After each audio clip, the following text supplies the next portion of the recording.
The axe bites deep into the log, the sharp crack echoing through the silent forest. I pause, wiping sweat from my brow, despite the biting cold. That's when I feel it, the weight of unseen eyes boring into my back. I turn slowly, my grip tightening on the axe handle. At first I see nothing but the endless expanse of snow-laden pines. Then I spot it, a dark figure standing motionless at the tree line. It's huge, at least 8 feet tall, and covered in what looks like matted fur. For a moment, we just stare at each other. Then it lets out a low, guttural sound that sends ice through my veins. Before I can react, it melts back into the forest, leaving nothing but a set of massive footprints in the snow. I hurry back to the cabin, my eyes darting to every shadow. Once inside, I bolt the door and grab my rifle. As the day wears on, I try to convince myself that I imagined it. Just a bear standing on its hind legs. Or maybe the isolation is finally getting to me. But as night falls, bringing with it a bone-deep cold, I hear them, howls echoing through the darkness. Not wolves, something else, closer to human, but twisted and wrong. I don't sleep that night. I sit by the fire, rifle in hand, jumping at every creak and groan of the cabin settling. Just before dawn, the howls stop. The silence that follows is somehow worse. When the sun finally rises, I venture outside. The world is blanketed in fresh snow, pristine and untouched, except for the footprints. Dozens of them, circling the cabin. Some are the massive prints I saw yesterday. Others are smaller, but no less inhuman. They came right up to the walls, to the windows, watching me, hunting me. I spend the day fortifying the cabin as best I can, boarding up windows, reinforcing the door. All the while I feel eyes on me, watching from the trees, waiting.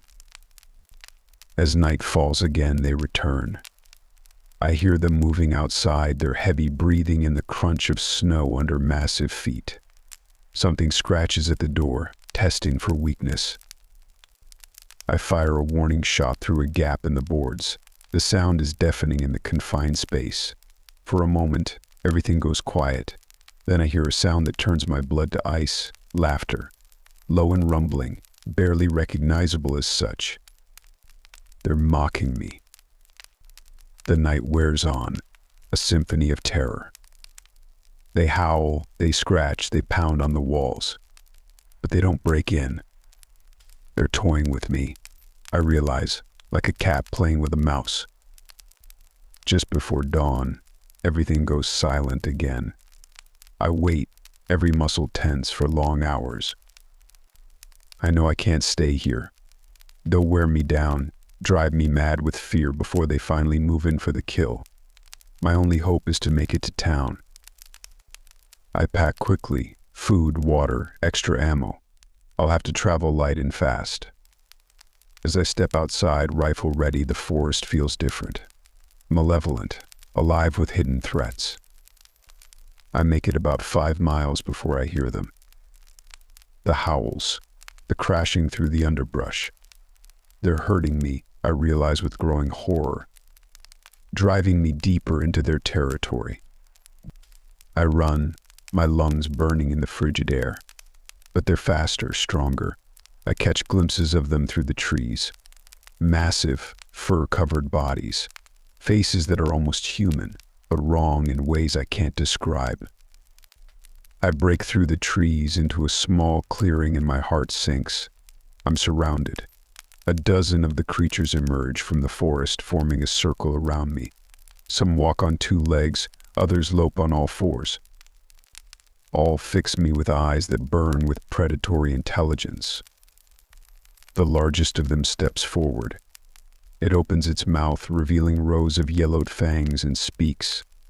The sound is like gravel in a meat grinder, but I understand the words. "We've been waiting for you." The last human part of me screams as they tear into my flesh.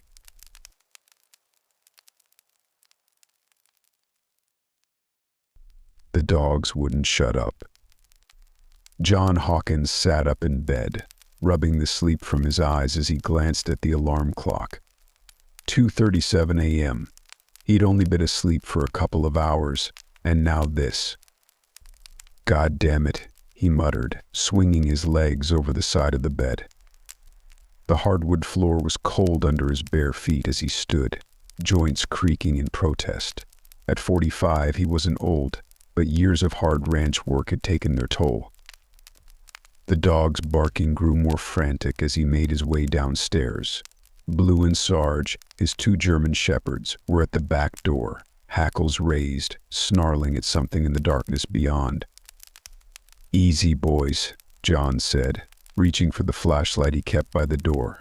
"What's got you all riled up?"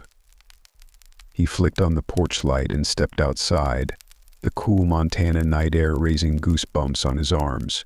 The dogs pressed against his legs, still growling, but didn't venture further. John swept the flashlight beam across his property. The ranch stretched out before him, bathed in moonlight. Everything looked normal at first glance: the old red barn, the cattle pens, the fields beyond. But something felt off. That's when he saw them. Two reflective eyes, watching him from the tree line at the edge of his property. They were too high off the ground to be a coyote or a wolf. A bear, maybe? But as he stared, the eyes blinked, slowly, deliberately. Almost human. A chill ran down John's spine. "Hello?" he called out, his voice sounding thin and weak in the vast darkness. "Someone there?" The eyes didn't move, didn't blink again, just stared, unblinking, unnatural. John fumbled with the shotgun he kept by the door, never taking his eyes off the tree line. "I'm armed," he shouted, trying to keep the tremor out of his voice. "You'd best identify yourself or get the hell off my property." For a long moment, nothing happened. Then, slowly, the eyes began to move, not forward towards the house, but up, rising impossibly high until they were level with the treetops, a good 15 feet off the ground. John's breath caught in his throat. This wasn't possible. This couldn't be real. A low, rumbling sound filled the air. Not quite a growl, not quite a laugh. It seemed to come from everywhere and nowhere at once. John stumbled backwards into the house, slamming the door shut and throwing the deadbolt. He leaned against it, heart pounding, as Blue and Sarge whimpered at his feet. "It's okay, boys," he whispered, though he knew it was a lie. "Everything's okay." He didn't sleep the rest of the night, sitting in his rocking chair with the shotgun across his lap, watching the tree line. But the eyes didn't appear again. As dawn broke, John convinced himself it had been a trick of the light. Lack of sleep and too much imagination. It had been a long, lonely 5 years since Sarah passed, and the isolation of the ranch was starting to get to him. He went about his day as normal, feeding the cattle, mending fences, all the endless tasks that came with running a ranch single-handedly. But he couldn't shake the feeling of being watched.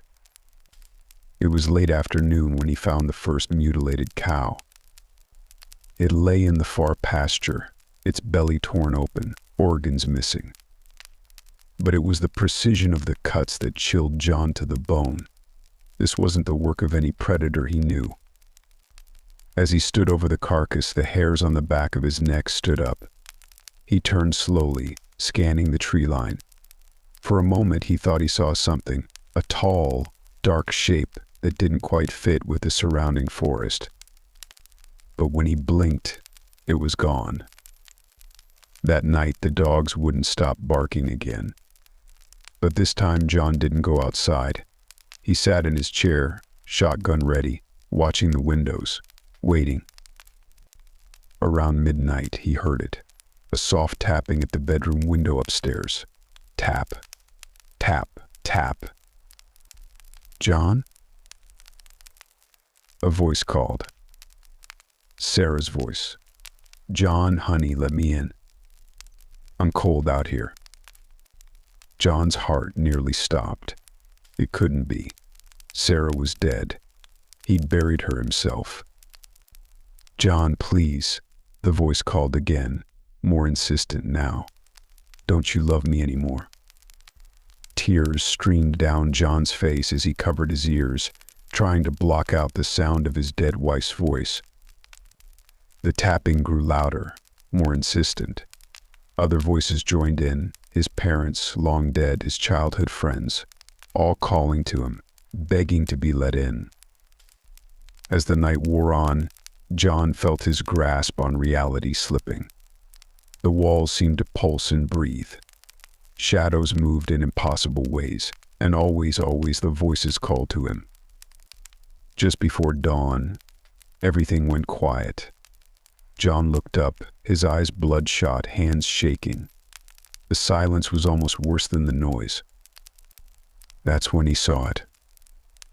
A symbol carved into the wooden floor in front of him. It hadn't been there before, he was sure of it. Angular and alien, it seemed to writhe and move as he stared at it. And he understood. This thing, whatever it was, had been watching him for a long time. Waiting, feeding on his loneliness, his fear, his grief. And now it was ready to claim him. As the first light of dawn crept through the windows, John Hawkins stood up. He walked to the door, shotgun in hand. He knew what he had to do. He stepped outside into the cool morning air. The entity was waiting for him at the tree line, a shape that seemed to shift and change as he looked at it. One moment a bear, the next a man, then something altogether alien. John raised the shotgun, but he knew it was useless. This thing couldn't be killed by any weapon made by man. As he walked towards it, John felt a strange sense of peace wash over him. The loneliness that had plagued him since Sarah's death faded away. Soon he would be with her again, with all of them. The entity reached out with appendages that were not quite arms, enveloping John in darkness. The last thing he saw were those eyes, ancient, hungry, and finally victorious. 3 days later, the sheriff found John's truck at the edge of the Bitterroot National Forest. Despite an extensive search, no trace of John Hawkins was ever found. The dogs were discovered in the barn, unharmed but cowering in the corner. They wouldn't stop barking at the tree line, no matter how much the animal control officers tried to calm them. As the police were leaving, one of the deputies noticed something strange, a symbol carved into the barn wall. Angular and alien, it seemed to writhe and move as he stared at it. And deep in the forest, 2 reflective eyes watched and waited for the next lonely soul to wander too close to the trees.